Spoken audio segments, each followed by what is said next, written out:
তুমি কি পাপ করেছো, কি অন্যায় করেছো?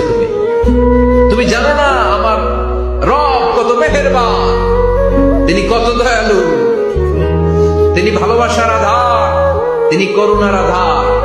তোমার পাপ অন্যায় যদি হয় খালের পানির সমান, বিলের পানির সমান, আমার আল্লাহর দয়া সাগরের পানির সমান।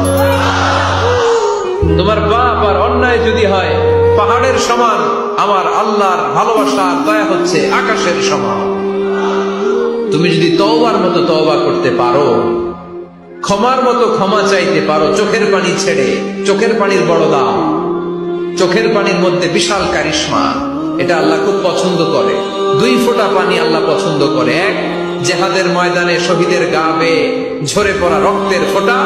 2 হচ্ছে অনুতপ্ত বান্দার চোখের পানির ফোঁটা। তুমি সুন্দরী, তুমি অনন্যা, তুমি সুস্নিগ্ধা, তুমি প্রিয়ঙ্গদা, তুমি সুহাসিনী, তুমি সুকেশিনী, তুমি সুভাষিনী, তুমি অসূর্যম পোষা, মেঘ কালো কেশ, কাজল কালো চুল, হরিণের মতো ডাগর ডাগর দুটি তোমার চোখ। চোখের পানির এত কারিশমা, অনুতপ্ত বান্দা যখন কেঁদে কেঁদে চোখের পানি ছড়ায়, তার চোখের পানি চোখ বেয়ে নাকের ডগাবে মাটিতে পড়ার আগে ওই বান্দার সব গুণ আল্লাহ মাফ করে দেয়।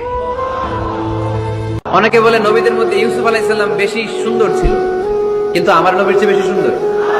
বিষ্ণু বলতেন আনা মালিহ ওয়া আখি ইউসুফ সাবিহ, আমি হচ্ছি মালিহ, মিলহান মানে লবণ, লবণ থেকে লাবণ্যময়ী।